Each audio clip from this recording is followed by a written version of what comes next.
Thank you banget kamu yang masih terus stay tune di Pro 2 Suara Kreativitas di 101,3 FM. Dan yang pastinya kita bakal mainin kamu hingga 1 jam 8 di program belajar di RRI. Dan juga kalian nanti bisa bergabung ya untuk mata pelajaran hari ini. Dan kalian juga bisa berikan komentar kalian atau juga pertanyaan-pertanyaan kalian ya tentang pelajaran-pelajaran yang tentunya akan kami hadirkan untuk hari ini buat kamu semua ya. Jadi yang pastinya sahabat kreatif, kalian juga bisa langsung telepon nanti di nomor yang di nomornya Pro 2 di 081165510113 ya. Sekali lagi 081165510113 bersama Bapak Guru Arif Darmawan Siregar SPD yang pastinya guru mata pelajaran bahasa Arab ya di sekolah MTS Negeri Gunung Sitoli. Kita langsung sapa aja nih. Selamat pagi jalan siang Pak. Selamat pagi. Ya, gimana kabarnya? Alhamdulillah baik. Baik ya. Kalau masa pandemi ini gimana nih kalau proses belajarnya? Kami proses belajar mengajarnya masih dalam bentuk daring. Okay. Daring yaitu bisa juga dalam bentuk luring. Jadi dikontrol setiap siswa itu diberikan materi per 2 minggu. Jadi nanti mengumpulkan materi ataupun bertanya melalui WhatsApp. Oke, baik. Berarti saat ini masih belum bisa tatap muka dulu ya? Oke. Mata pelajaran hari ini bahasa Arab? Mata pelajaran di bahasa Arab. Oke, nanti bisa mungkin untuk siswa-siswinya, khususnya untuk siswa-siswi MTS Negeri Gunung Sitoli bisa bergabung, bisa ngikutin program belajar di RRI di live-nya Facebooknya Pro 2 Gunung Sitoli ya. Jadi kalian bisa ikutin di situ, kalian bisa kasih pertanyaan di situ, kalian bisa kasih tanggapan atau komentarnya kalian ya di Facebooknya Pro 2, kita live dari situ. Dan kalian juga bisa langsung bergabung di 081165510113. Mungkin langsung aja tanpa berlama-lama lagi ya gitu. Jadi langsung aja sama Bapak Arif ya, Bapak Arif dengan mata pelajaran bahasa Arab. Silakan Pak. Bismillahirrahmanirrahim. Assalamualaikum warahmatullahi wabarakatuh. Sobahul khair, selamat pagi, salam sejahtera bagi kita semua. Alhamdulillahirabbil alamin. Wassalatu wassalamu ala asyrafil anbiya'i wal mursalin wa ala alihi wa sahbihi ajma'in, amma ba'd. Pertama-tama marilah kita panjatkan puji syukur kehadirat Allah Subhanahu wa taala yang telah memberikan kita kesehatan serta kesempatan sehingga kita pada hari ini masih bisa hadir dan setia mendengarkan Radio Republik Indonesia Gunung Sitoli yang kita cintai pada pagi hari ini. Shalawat beserta salam marilah kita hadiahkan kepada Nabi kita Muhammad sallallahu alaihi wasallam. Allahumma sholli wa sallim wa barik alaihi, dengan harapan kita akan mendapatkan syafaat beliau di yaumil akhir. Amin ya rabbal alamin. Ananda yang Bapak sayangi di rumah dan pendengar setia Radio Republik Indonesia Gunung Sitoli yang saya cintai, pada pagi yang cerah ini saya akan menyampaikan mata pelajaran bahasa Arab yang berjudulkan Al-Kalimat. Akan tetapi saya tidak langsung kepada materi langsung yang disampaikan, tapi kita perlu juga mengetahui urgensi pentingnya belajar bahasa Arab. Nah, jadi itu perlu juga Bang disampaikan. Ada beberapa yang perlu kita ketahui. Mengapa sih kita harus penting belajar bahasa Arab? Ada 4. Yang pertama, Anda sekalian, bahasa Arab merupakan bahasa wahyu karena Al-Quran diturunkan dalam bahasa Arab. Itu terdapat dalam Al-Quran Surah Yusuf ayat 2. Bismillahirrahmanirrahim. Inna anzalnahu Qur'anan Arabiyyan la'allakum ta'qilun. Artinya, sesungguhnya kami telah dijadikan Al-Quran dalam bahasa Arab supaya kalian memikirkannya. Jadi fokus pada kata la'allakum ta'qilun, supaya kalian memikirkannya. Jadi ananda bapak yang di rumah, yang difikirkan di rumah itu jangan hanya gamenya saja di masa pandemi, PUBG, nge-push rank, Mobile Legends, jangan. Tapi bahasa Arab juga. Kenapa Allah telah berfirman di dalam Al-Quran surah Yusuf ayat 2? Jadi harus dipikirkan bahasa Arabnya sudah baik atau tidak. Itu maka harus penting mempelajari bahasa Arab. Bahkan ananda sekalian, Ibnu Katsir juga menjelaskan bahwa bahasa Arab adalah bahasa yang paling fasih dan paling jelas. Kenapa paling fasih dan paling jelas? Karena jika salah penyebutannya maka berbeda artinya. Itulah istimewanya bahasa Arab, seperti kum dan kum, antara ka dengan kof. Jadi itu beda artinya. Kemudian Ibnu Katsir juga mengatakan bahasa Arab merupakan bahasa yang paling luas maknanya dan juga paling banyak pengungkapan maknanya. Itu bisa kita ketahui dari ilmu nahwu dan ilmu shorof.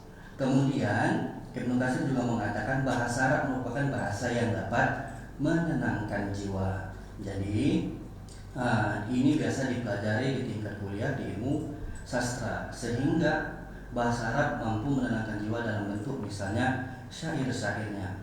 Kalau bahasa orang masuk media sosial itu quotes of the day itu bisa dikutip dari bahasa Arab. Banyak syair-syairnya yang dapat memotivasi kehidupan kita sehari-hari. Oleh karena itulah kitab Al-Quran, kitab suci Al-Quran memakai bahasa Arab, karena bahasa Arab adalah bahasa yang paling mulia. Itu urgensi yang pertama kenapa kita harus belajar bahasa Arab. Yang kedua, ananda sekalian yang Bapak saya sayangi, pentingnya belajar bahasa Arab itu karena bahasa Arab merupakan bahasa ibadah, bahasa pemersatu umat Islam. Kenapa? Contohnya dalam sholat, zikir, dan doa itu lebih cepat sampainya dengan bahasa Arab.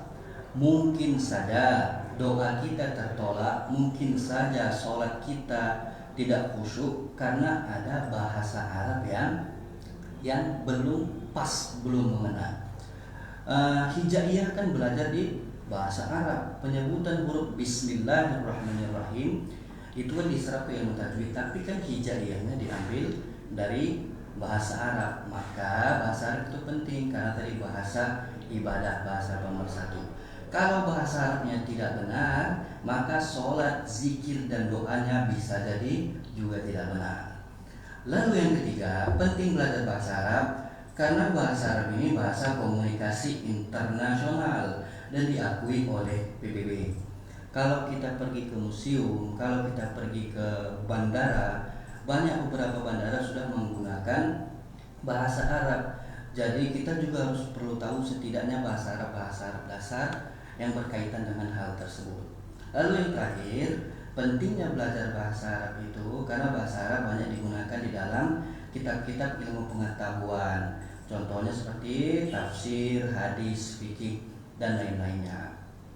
Lalu tambahan, pentingnya belajar bahasa Arab untuk menambah kemampuan kita di dalam berbicara bahasa asing. Atau simpelnya bahasa bercandanya begini, binatang itu bisa dibahasa Arabkan, tapi karena istimewanya bahasa Arab, setiap kata bahasa Arab itu dianggap kayak doa, padahal itu bisa saja maknanya negatif. Contoh kalbun, itu kan binatang. Kalau dibilangkan kepada orang yang nggak tahu arti, pasti dia tertawa-tawa, kok didoain ya, habis dimarahin kok dibilang kalbun, kok didoain ya. Padahal kalbun artinya bukan untuk doa, tapi apa kalbun, binatangnya itu anjing. Seperti itu. Jadi penting kita untuk mengetahui bahasa selain bahasa Indonesia. Seperti itu. Itulah pentingnya belajar bahasa Arab ya. Kemudian ananda yang Bapak ini kita masuk kepada materi. Ya, tadi sudah tahu kita pentingnya belajar bahasa Arab. Sekarang kita langsung kepada materi saja. Materi sudah Bapak sampaikan di awal judulnya bahwa kita akan mempelajari tentang al-kalimatu. Jadi di dalam bahasa Arab sebenarnya ada dua. Ada al-jumlatu, ada al-kalimatu. Al-jumlatu artinya kalimat, al-kalimatu artinya kata. Awas terbalik. Jadi dicatat di rumah baik-baik. Al-jumlatu artinya kalimat, sedangkan al-kalimatu artinya kata. Ya. Bahasa gampangnya gini, kalau al-jumlah itu kata yang terdiri lebih dari dua. Kalau dia al-kalimah itu sifatnya tunggal mufrad satu, ya. Jadi seperti itu. Jadi yang kita pelajari hari ini adalah di al-kalimatunya. Al-kalimatu sendiri di dalam bahasa Arabnya itu terbagi kepada tiga. Yang pertama ada yang disebut dengan isim, yang kedua ada disebut dengan fi'il, yang ketiga ada yang disebut dengan huruf. Kenapa Bapak ambil materi ini? Karena materi ini dipelajari dari tingkat MTS kelas 1 sampai ke tingkat aliyah kelas 3. Pasti akan selalu ada dijumpai yang namanya isim, pasti akan selalu ada dijumpai yang namanya fi'il, pasti akan selalu ada dijumpai namanya huruf. Maka penting untuk kita bahas pada hari ini. Baiklah, pertama isim.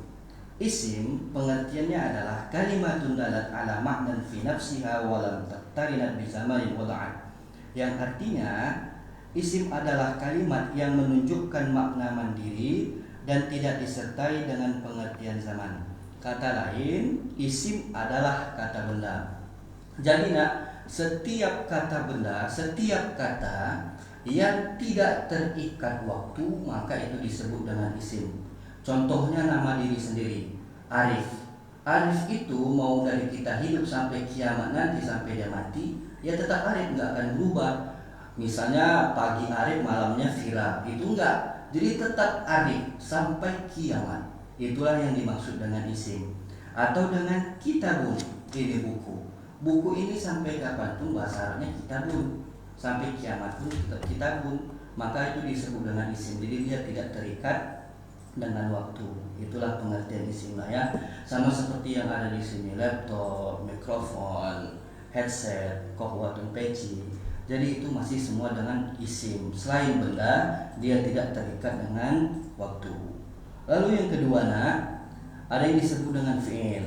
Fi'il pengertiannya adalah kalimatun dalat ala ma'nan fi nafsiha wa turinat bi zamanin wada'an. Yang artinya kalimat yang menunjukkan makna mandiri dan disertai dengan pengertian zaman.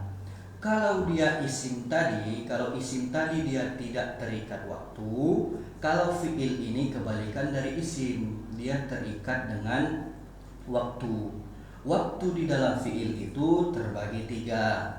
Ada masa lalu, ada masa sekarang dan masa akan datang, ada perintah. Itu dia ya. Kalau masa lalu di dalam bahasa Arab disebut dengan fi'il madi. Ya, fi'il madi. Kalau masa sekarang itu disebut dengan fi'il mudhari. Kalau masa yang akan datang atau perintah itu disebut dengan fi'il amar. Jadi itulah yang sering kalian dengar ketika belajar di sekolah, fi'il madi, fi'il mudhari, fi'il amar. Jadi fi'il madi tadi menunjukkan masa lalu, fi'il mudhari itu menunjukkan masa sekarang, dan fi'il amar itu menunjukkan kata kerja perintah. Seperti itu ya. Itulah tadi isim dan fi'il. Lalu yang ketiga itu huruf. Huruf itu bahasa gampangnya itu adalah kata sambung. Sedangkan dalam kitab kalimatun dalat ala ma'nan fi ghairiha adalah kalimat yang menunjukkan makna apabila digabungkan dengan kalimat yang lainnya. Jadi huruf ini dia nggak bermakna, nggak memiliki arti kalau tidak ada kata sebelum dan sesudahnya. Contoh yang paling familiar itu huruf adalah harfun jar, min ila'an ala firu babakal. Jadi contohnya min. Min itu artinya dari. Coba kamu buat di dalam tulisan dari doang. Ada nggak makna dari? Arti dari? Pasti tidak ada. Jadi dia nggak memiliki makna. Kalau dia sudah memiliki makna, itulah huruf dibantu dengan kata sebelumnya. Aku datang dari Medan, misalnya seperti itu. Kan ada kata bantuan, aku datang dan Medan. Ada kata sebelum dan sesudahnya. Itulah yang dimaksud dengan huruf.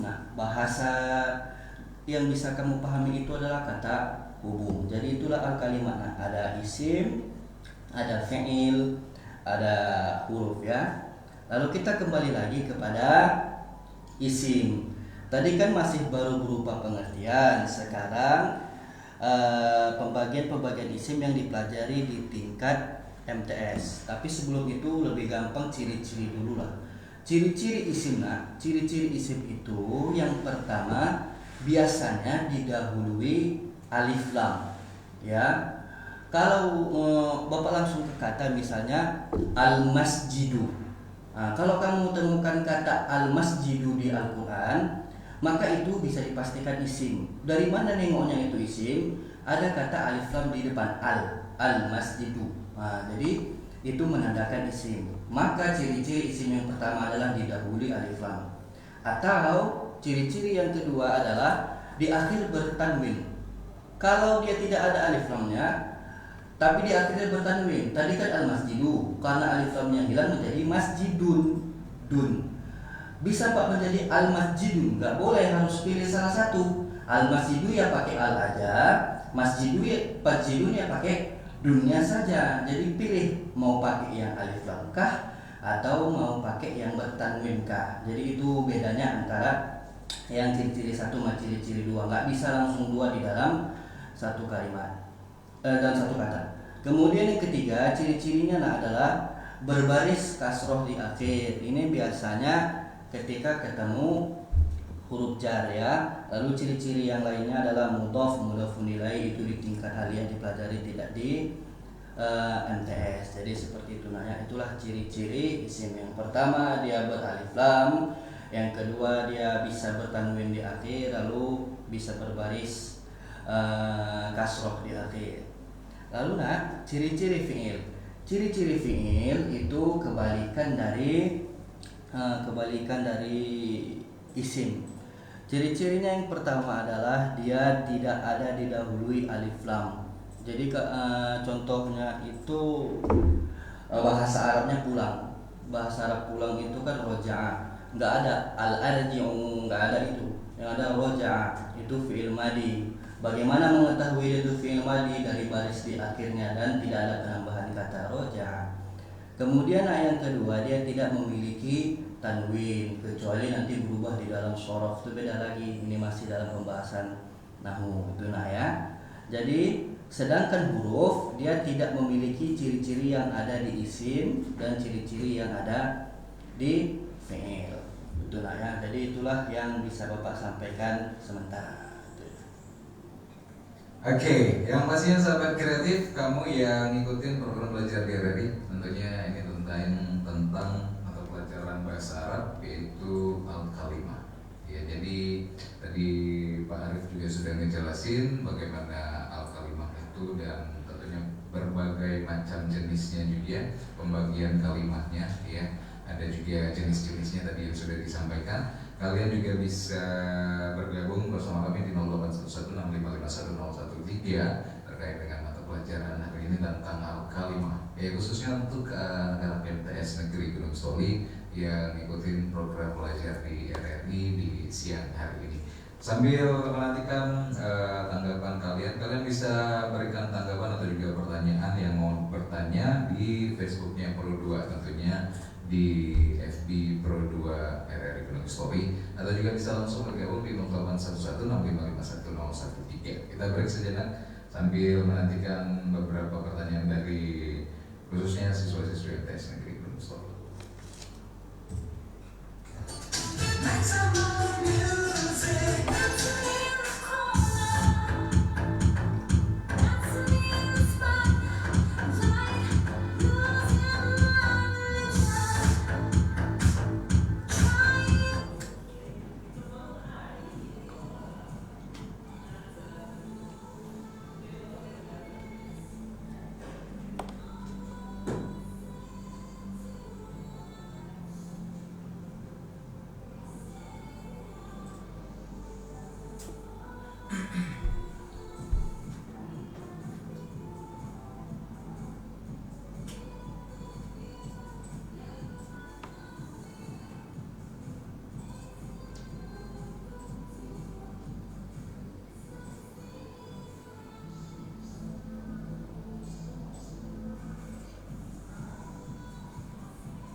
telepon sih. Coba saya angkat ya. Ada pertanyaan nih? Harusnya dari situ. Harusnya dari situ ya. Kalau mereka nelpon, kalau dari sini pasti masuk. Ini belum ada yang masuk. Nggak ada yang nelfon ke nomor saya nih. Diangkat aja ya. Nomor maksudnya? Nggak, kayaknya siswa sih. Oh boleh. Kalau misalnya siswa yang nelpon dari nomor bapak nggak masalah. Oh iya, oke.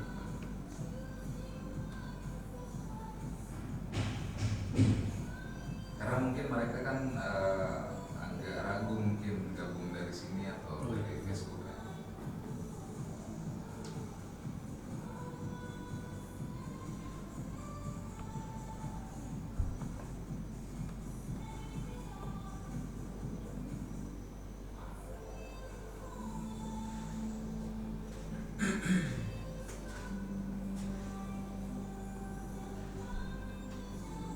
Halo.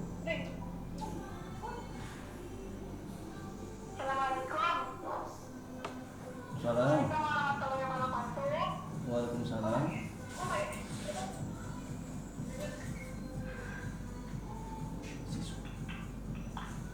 Nggak usah dimatiin dulu pak, kalau gitu bilang aja.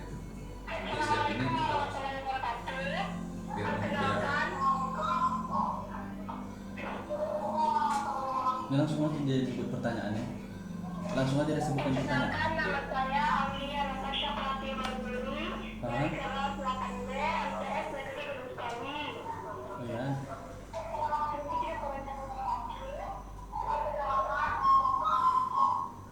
Oke, kita kembali lagi ya di program belajar lagi pastinya bersama Bapak Arif dengan bahasa Arab tentang al-kalimah. Pak Arif silakan, mungkin ada siswa yang masuk. Iya, ini Berikan ada pertanyaan. yang boleh bertanya. Silakan. Bagaimana melihat perbedaan antara fi'il madhi, mudhari, dan amal selain melihat dari artinya? Mohon bantuannya ya Ustaz. Terima kasih. Assalamualaikum warahmatullahi wabarakatuh. Waalaikumsalam warahmatullahi wabarakatuh. Tadi menanyakan perbedaan fi'il madhi, mudhari, amar selain dari arti. Baik ananda sekalian, memang paling gampangnya mengetahui perbedaan dalam bahasa Arab adalah menguasai mufradatnya, menguasai katanya. Tapi ada cara lainnya untuk mengetahui perbedaannya antara fi'il madhi, mudhari dan amar. Baiklah nak, pertama pada umumnya nak, fi'il madhi dilihat dari baris ya. Jadi fi'il ini bisa dilihat dari barisnya. Kalau dia fi'il madhi nak, tidak ada tambahan nun yata, anita kalau disingkatlah anita, nun yata di awal. Jadi tidak ada penambahan itu. Kemudian biasanya fi'il madhi itu dia berbaris fathah di akhir. Kayak yang saya bacakan di materi di awal tadi, roja'a, a-nya itu kan baris fathah. Oke, saya terangkan lagi ya biar supaya gampang, biar supaya paham. Fathah itu baris atas, kasroh itu baris bawah, domah itu baris depan atau u ya. Jadi jangan bingung lagi di sekolah kalau ditanya baris fathah apa. Jadi nggak jangan. Jadi baris fathah itu baris atas, kasroh itu baris bawah, domah itu baris depan atau u. Baiklah. Fi'il madina, fi'il madi di akhirnya berbaris fathah kayak saya bilang tadi, roja'a. Kalau di fi'il mudhari dia berbaris depan atau u, contohnya yarji'u, tapi dia juga dapat penambahan anita, ada kata ya di depan. Yang awalnya roja'a menjadi yarji'u. Kemudian yang terakhir, ciri dari fi'il amar itu dia berbaris mati, ya, berbaris mati karena dia merupakan kata perintah. Contohnya irji, pulanglah, atau nyuruh berdiri, kum, atau nyuruh pergi, kruh. Jadi nak, kalau tulisan di bahasa Arab itu kadang beda dengan pengucapan di suatu tempat. Kalau di tulisannya khuruj, itu keluar. Biasanya kalau di Arab kamu dengarnya itu ruh, saking cepatnya mereka ngomong, ya. Jadi kamu mendengarkannya agak susah, tapi tetap di akhirnya itu tandanya itu sukun, mati ya. Jadi Bapak ulangi, fi'il madi cara melihatnya tanda di akhirnya fathah baris atas, fi'il mudhari tanda di akhirnya pada umumnya berbaris u depan dhammah, lalu fi'il amar berbaris mati di akhir. Itu nah ya untuk yang bertanya tadi ya. Oke, ya mudah-mudahan bisa dipahami untuk penjelasannya tentang pertanyaannya tadi. Dan mungkin kita kembali ke materi, Pak Arif, silakan. Oke. Baik anak sekalian, saya lanjutkan ya. Kita kembali ke isim dulu ya, nah ya. Tadi saya kan baru sebatas pengertian tidak terikat waktu. Jadi apa-apa saja yang tidak terikat waktu di dalam isim. Contohnya yang pertama nama benda. Nama benda itu seperti tas ya, seperti tas, kemudian seperti buku, kitabun, seperti pulpen, pena, kolamun, seperti penghapus, mimsahatun, seperti penggaris, mistoratun, wa ghairiha, dan yang lain-lainnya. Itu yang pertama, nama benda.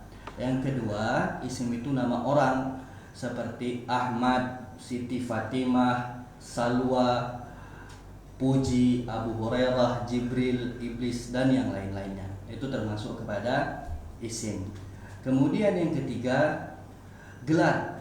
Nama gelar ini termasuk kepada isim. Contohnya muhandisun, artinya insinyur, doktor, mudirun madrasatun, kepala sekolah, raisun, ketua, wa ghairiha, dan yang lain-lainnya. Jadi yang pertama tadi nama benda, yang kedua nama orang, yang ketiga nama gelar. Lalu yang keempat, nama kota, seperti Madinatul Munawwarah, Madinah Munawwarah, Misrun, Mesir, Indonesia, Indonesia, Sukabumi, Sukabumi, Jakarta, Jakarta, Medan, Medan, wa ghairiha, dan lain-lainnya. Lalu yang kelima, nama negara, seperti Amerika, Amerika, kemudian Saudi, Arab Saudi, Palestina, Palestina, wa ghairiha, dan yang lain-lainnya. Lalu yang keenam, yang termasuk kepada isim itu adalah binatang atau nama-nama tumbuhan juga bisa, seperti samakun, ikan, kemudian kerbau, jamus, kemudian banyak lagi yang lainnya yang bisa dimasukkan kepada nama isim, yaitu binatang. Kalau sayuran tadi seperti khadarun, sayuran, kemudian filfilun, cabai, dan banyak lainnya yang bisa dimasukkan. Lalu yang terakhir, isim itu bisa tempat, seperti tempat langganan bapak biasanya, hamamun, toilet, kemudian faslun, kelas, ghurfatun, kamar, madrasatun, maktabatun, perpustakaan, wa ghairiha, dan lain-lainnya. Jadi seperti nama benda, nama orang, nama gelar, nama kota, nama negara, nama binatang, nama tumbuh-tumbuhan, nama tempat, itu termasuk kepada isim. Kemudian ananda sekalian, setelah Bapak telaah buku kita, pada umumnya di buku kita itu dipelajari seperti isim domir. Domir itu ada dua isimnya, isim domir muttasil dan isim domir munfasil. Isim domir munfasil dulu. Isim domir munfasil itu seperti yang huwa huma hum, hiya huma hunna, anta antuma antum, anti antuma antunna, ana nahnu. Jadi itulah yang disebut dengan isim munfasil, masih asli di depan letaknya huwa, ana, segala macam. Kalau dia isim domir munfasil di muttasil, itu dia yang bersambung, artinya langsung kata ganti kepada, kalau berdoa misalnya Allahumma gfir lahu, hu-nya itu termasuk pada isim domir muttasil ya. Kalau kepada perempuan dia Allahumma gfir laha. Jadi itu diambil dalam bahasa Arab. Jadi itulah seperti dengan yang saya kaitkan di urgensi di awal. Ada penutup? Ya, boleh, silakan diangkat aja, Ustaz.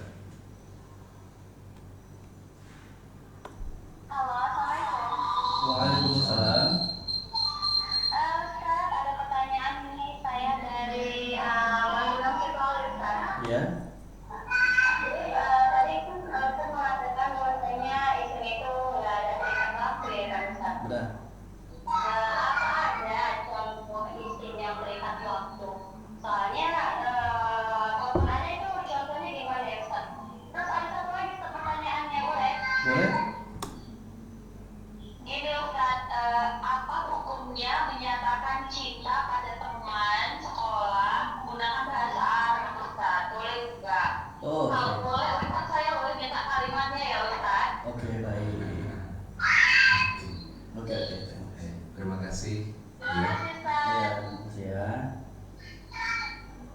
Baik, tadi ada pertanyaan dari Man Gunung Sitojo ya. Iya. Pertanyaannya pertama tadi, ada nggak isim yang terikat waktu? Sesuai pengertiannya, isim itu tidak terikat waktu, maka tidak ada isim yang terikat waktu. Itu dia nak ya.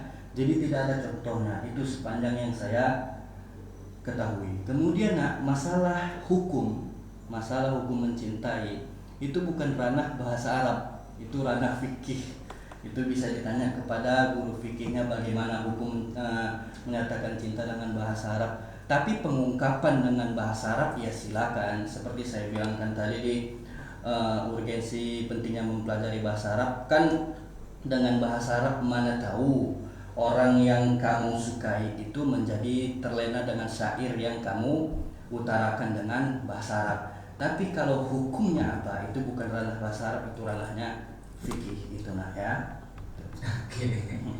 Jadi kalau tentang percintaan hukumnya fikih. Ya. Iya. Kalau pengucapannya boleh dengan bahasa Arab. Iya, silakan aja dengan bahasa apapun. Oke.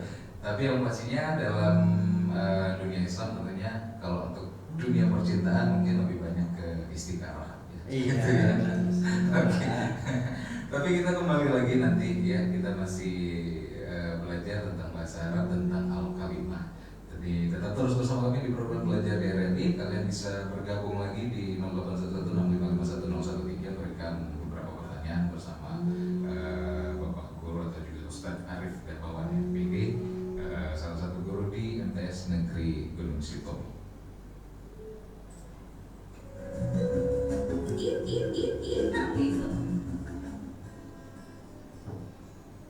Dulu itu kakek pergi berperang. Ketika kakek dan teman-teman akan pergi menyerang musuh pakai pesawat, ternyata di perjalanan pesawat kami tertembak dan pesawat itu meledak, cuy. Wah, keren. Tapi kok kakek sampai sekarang masih hidup sih? Karena kakek ketinggalan pesawat.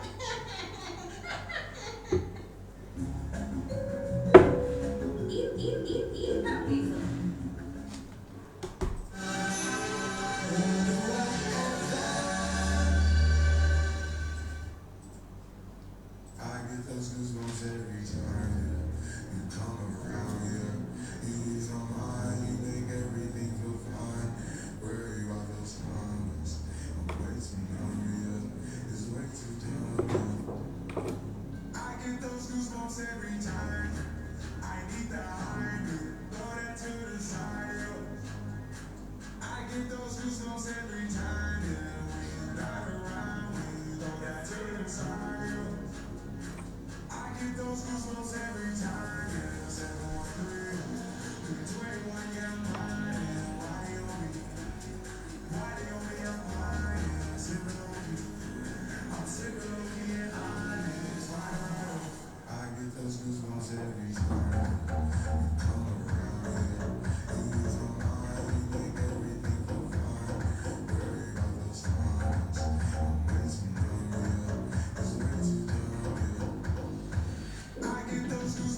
Masih di program belajar di RRI tentunya di siang hari ini. Dan yang pastinya makasih banyak buat sahabat-sahabat kreatif yang masih tetap ngikutin program belajar di hari ini tentang pelajaran bahasa Arab, ya, tentang al-kalimat dengan jenis-jenisnya dan maknanya.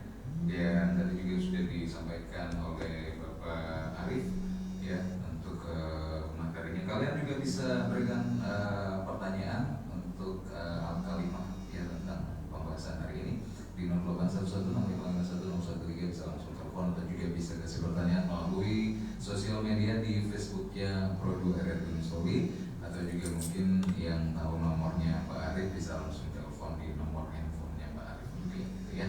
Nah, mungkin sebelum ke pembahasannya, saya juga mau tanya ini tentang isim tadi. Kalau isim sendiri selain kata benda bisa disebutkan dengan kata sifat juga, gimana Pak? Oke, kalau untuk kata sifat itu lain lagi. Oh, lain Lain lagi Mas. Kalau untuk kata sifat itu masuk kepada na'at. Jadi di dalam bahasa Arab ada na'at. Na'at dan man'ut. Na'at itu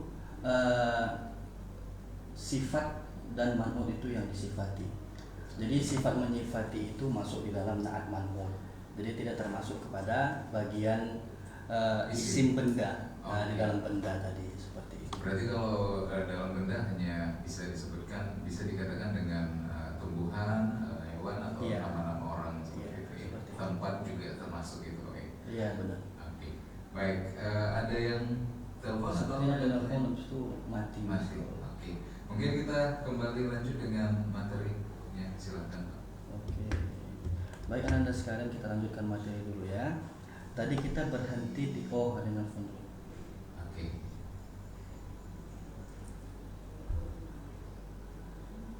Miss call. Teleponnya seperti miss call. Seperti miss call. Ini telepon lagi sebentar. Halo, assalamualaikum. Halo, Assalamualaikum Ustaz. Waalaikumsalam. Waalaikumsalam. Perkenalkan saya Siti dari Wali Kota Wonosari. Gini Ustaz, tadi di awal Ustaz kan ada bilang bahwasanya bahasa Arab itu kan adalah bahasa yang paling pasti ya Ustaz ya. Iya, benar. Jadi salah penyebutan maka salah arti ya kan Ustaz. Iya, benar. Bisa kalau Ustaz memberikan satu contoh saja yang ketika kita mengucapkannya salah maka maknanya pun jauh berbeda ya. Oh gitu ya. Satu contoh gitu kan Ustaz, soalnya kami juga nggak tahu saya pribadi gitu. Oh nggak tahu ya. Oke. Oke. Satu lagi Ustaz, Ya tuh. ada nggak Ustaz di isim itu kan tadi ada bertanwin ya Ustaz ya. Ya. Ada nggak isim yang nggak bertanwin Ustaz? Ada. Oh ya nanti saya tahu ya. Oke, terima kasih Ustaz. Ya terima kasih ya Terima nak. kasih. Ya, Ustaz. Baik, lagi-lagi dari Gunung Sitoli, sekali bertanya dua ini Pak. Sekali bertanya dua. Pertama contoh bahasanya harus fasih. Tadi saya sudah sampaikan di awal nak, antara kum dengan kum, antara pemakaian kata payah ini kalau nggak pakai papan tulis, Iya. antara kum dengan kum pakai qaf. Kum itu berdiri, kalau kum itu untuk domir ke mereka, untuk menyatakan kalian. Jadi seperti itu antara kum dengan kum. Banyak lagi contoh-contoh yang lainnya bisa kamu lihat di dalam buku bahasa Arab ya, dengan kita rajin membaca kan banyak. Biasanya selipnya itu di penyebutan. Oke, tapi gimana juga dengan yang memang sudah terbiasa dengan menggunakan bahasa Arab, seperti di Arab Saudi misalnya, yang mereka terlalu cepat. Apakah itu memang mereka pasif atau memang seperti itu mereka menyampaikan? Ya baik. Mengenai yang seperti itu tergantung dengan pendengaran dan kebiasaan kita di tempat. Dan di Arab sana, di Saudi Arabia sana juga penyebutannya ada yang tidak fasih, sama seperti menyebutkan kita lo gue, bilangkan kata kalian jadi kalian. Nah seperti itu juga dengan di Arab, sama dengan huruf tadi menjadi ruh terdengarnya seperti roh. Jadi seperti itu. Jadi Arab pun sama seperti karena dipakai bahasa sehari-hari dianggap kayak nggak fasih. Iya. Padahal mereka nyebutnya tuh sebenarnya udah pas, tapi karena terbawa bahasa hari-hari kayak kita kalian menjadi kalian. Nah, jadi itu seperti itu. Nah, kemudian kita kembali lagi ke pertanyaan yang Gunung Sitoli tadi, Iya. Bang. Itu kan contoh yang pertama, contoh yang antara kum dengan kum saya buat tadi antara ka dengan kof. Kemudian pertanyaan yang kedua tadi tentang apa tadi ya? Tentang di isim ada tanwinnya. Oh iya, tanwin benar. Ada nggak isim yang tidak bertanwin? Iya. Ada, kalau dia dimasuki alif lam. Seperti yang saya bilang, kalau mau pakai alif lam jangan pakai tanwin. Kalau dia pakai tanwin jangan pakai alif lam. Jangan serakah lah, pilihlah salah satu gitulah kalau mau menulisnya. Bahasa lucunya gitu nah ya. Jadi seperti saya bilang ciri-ciri tadi, kalau sudah pakai alif lam jangan pakai tanwin. Al-madhoro 1, jangan al-madhoro 1. Kalau mau pakai tunnya di akhir, hapuskan alif lamnya di depan. Jadi madhoro 1. Itu ya, seperti itu. Kemudian kayak saya jadi tiba-tiba teringat perbedaan antara kolbun dengan kalbun. Jadi banyak ini motivator yang saya lihat di YouTube, dia menyerap bahasa Arab harus masuk dengan kalbun, harus sesuai dengan kalbun. Padahal kalbun kan artinya anjing. Padahal makna yang dimaksudkan si motivator itu harus masuk ke dalam hati. Kalau hati kan kolbun, bukan kalbun. Nah, jadi itu contohnya. Harus fasih dalam pengucapan kalian mengerti bahasanya. Kan hijaiyah itu juga ada di dalam bahasa Arab. Maka bahasa Arab ini sangat penting sekali untuk kamu ketahui, apalagi yang beragama Islam. Seperti itu. Iya, terutama harus benar-benar memahami cara membaca dalam huruf hijaiyah seperti itu. Iya. Pak ya. Oke. Jadi ada 10 menit ke depan untuk kamu sahabat kreatif, khususnya untuk siswa-siswi MTS Negeri Gunung Sitoli, boleh bergabung juga di, mungkin bisa langsung di nomornya Pak Adi, Pak Arif ya, atau juga bisa langsung di nomornya Pro 2 di 081165510113, atau mungkin bisa langsung kasih pertanyaan melalui Facebooknya Pro 2 ya, Facebooknya Pro 2 di Pro 2 RRI Gunung Sitoli, dan saat ini juga sedang live melalui Facebooknya Pro 2 ya. Jadi kita menantikan kembali beberapa pertanyaan dari sahabat-sahabat kreatif, dari siswa-siswi, baik itu dari MTS maupun dari sekolah-sekolah lain.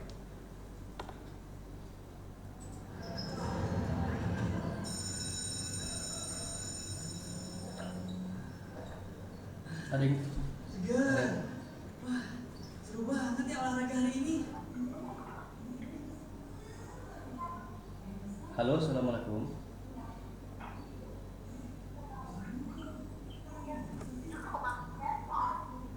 Halo. Halo. Assalamualaikum Pak. Waalaikumsalam. Ustaz. Waalaikumsalam. Perkenalkan, Ya. halo. Iya, halo. Iya, halo.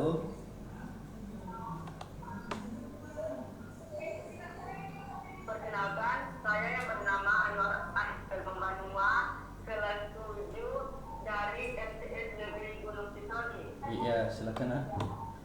Di sini saya akan bertanya, Ustaz. Iya.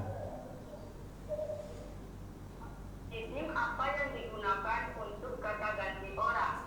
Sekian dan terima kasih. Oh ya. Assalamualaikum warahmatullahi wabarakatuh. Waalaikumsalam warahmatullahi wabarakatuh. Oke, pertanyaannya tadi nak ya, isim apa yang digunakan untuk kata ganti orang? Ini yang baru mau kita jelaskan, yaitu isim dhamir. Jadi dhamir ini untuk kata ganti orang. Jadi untuk kata ganti orang sendiri nah, isim dhamirnya itu ada dua. Ada isim dhamir muttasil, ada isim dhamir munfasil. Itu nak ya. Itu jawabannya yang nelfon tadi. Oke, baik. Ya, jadi isim untuk kata ganti orang itu dhamir. Iya, betul. Ya. Mungkin ada sekitar 7 menit ya, silakan kita masih nantikan untuk materinya, mungkin ada yang mau sampaikan Pak Arif. Oke, nah sebelum ada nelfon lagi, saya lanjutkan yang isim domir tadi nak ya. Jadi isim domir mutasil itu adalah kata ganti yang bersambung dengan kata sebelumnya. Jadi setiap kali kita ingin menggunakannya, maka kita cukup menambahkan imbuhan tertentu di akhirnya. Contohnya kata ganti huwa. Kata ganti huwa nak, nggak perlu pakai kata huwa lagi di depan, maka cukup di akhirnya hu. Kayak saya bilang tadi, Allahumma gfirlah hu. Berarti itu tuh kata ganti satu laki-laki huwa. Huwa kata gantinya hu. Itulah tadi domir mutasil. Kemudian kalau untuk hiya itu kata gantinya ha. Satu orang perempuan. Untuk satu orang perempuan itu kata gantinya ha. Contohnya Allahumma firlaha. Kemudian yang ketiga, anta, domir mutasil kata gantinya itu yang dipakai adalah ka, ya, ka. Contohnya babuka, pintu engkau laki-laki satu orang. Ya, jadi kalau untuk anta, kata ganti yang dipakai di belakang adalah ka. Kemudian anti, kalau anti itu ki. Kalau huwa tadi hu, kalau hiya tadi ha, kalau anta tadi ka, kalau anti dia ki. Lalu kalau untuk kata ganti ana itu, iya bilangkan nama saya. Ismi, kan ada ya di belakang, itu kata ganti saya. Kalau bilangkan nama dia laki-laki, ismuhu. Kalau untuk dia si perempuan, nama dia perempuan, ismuha. Kalau dia nama engkau laki-laki satu orang, ismuka, ismuki, ismi. Lalu yang terakhir nahnu, itu yang dipakai adalah na. Itu ya, ya. Jadi itulah yang dimaksud dengan isim dhamir mutasib. Kalau munfasil seperti saya sampaikan di awal, huwa huma hum, hiya huma hunna, anta antuma antum, anti antuma antuna, ana nahnu. Seperti itu nah ya. Lalu di kelas 7 juga ada dipelajari isim isyarah. Apa itu isim isyarah? Nah, isim isyarah itu kata tunjuk. Jadi kata tunjuk sendiri nah itu terbagi kepada dua. Ada jarak dekat, ada jarak yang jauh. Kalau jarak dekat yang kamu pakai adalah hadza hadhihi. Kalau yang jauh yang kamu pakai adalah zalika tilka. Kalau hadza hadhihi artinya ini, kalau zalika tilka artinya itu. Jadi seperti itu. Oke, baik. Kayaknya waktu kita juga sangat singkat ya. Dan yang pastinya tadi Pak Arif juga sudah menjelaskan makna dari ismi ya, dan tentunya ada beberapa contoh lagi, ada beberapa jenis lagi, ada fi'il, ada terus pembagian fi'il juga ada, terus ada huruf juga ya. Cuman waktu kita juga sangat singkat, jadi mungkin yang terakhir mungkin Pak Arif tentang kesimpulan pembelajaran hari ini. Oke, baik. Jadi nah kesimpulan pembelajaran kita pada hari ini adalah kalau kamu ingin mengetahui bahasa Arab secara baik dan benar, menguasai secara baik dan benar, maka kuasai materi al-kalimatu ya.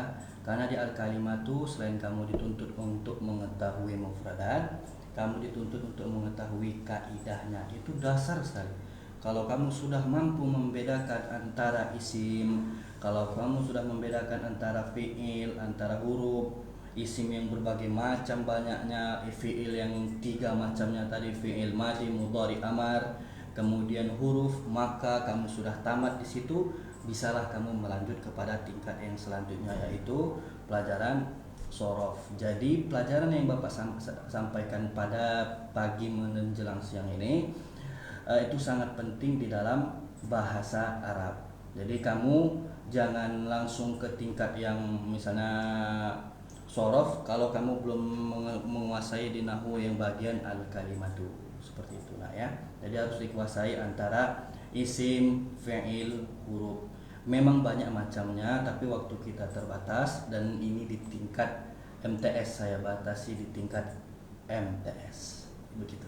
Oke, baik. Terima kasih Pak Arif waktunya Iya. sudah kasih pembelajaran hari ini tentang bahasa Arab. Ya, mudah-mudahan bisa bermanfaat khususnya untuk siswa-siswi MTS Negeri Gunung Story.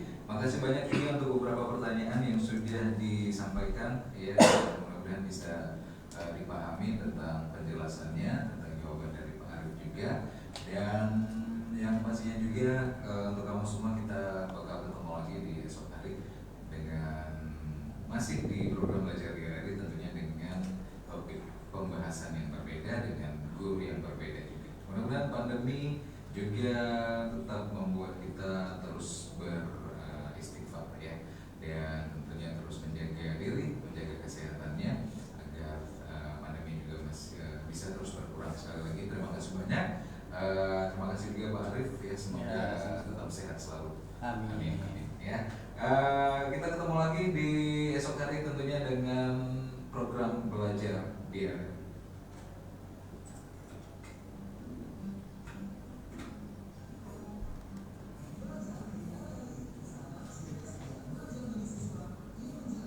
Mandiri di rumah. Belajar di RRI. Belajar di RRI. Belajar di RRI. Belajar di RRI yuk. Belajar di RRI. Belajar di RRI. Belajar di RRI. Belajar di RRI. Belajar di RRI yuk.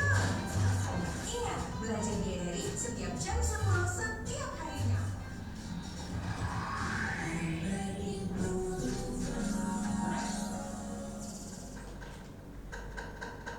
Waktunya kentongan. Ketika terjadi tsunami, air setinggi apakah yang menyebabkan seseorang sulit untuk berdiri? A. Lutut. B. Paha. C. Dada. Jawabannya adalah A. Lutut. Selutut orang dewasa, karena tsunami bukan hanya sekedar air, tapi gelombang yang mempunyai kecepatan dan kekuatan yang besar. Pesan ini disampaikan oleh Radio Republik Indonesia. RRI Promo FM, suara kreativitas.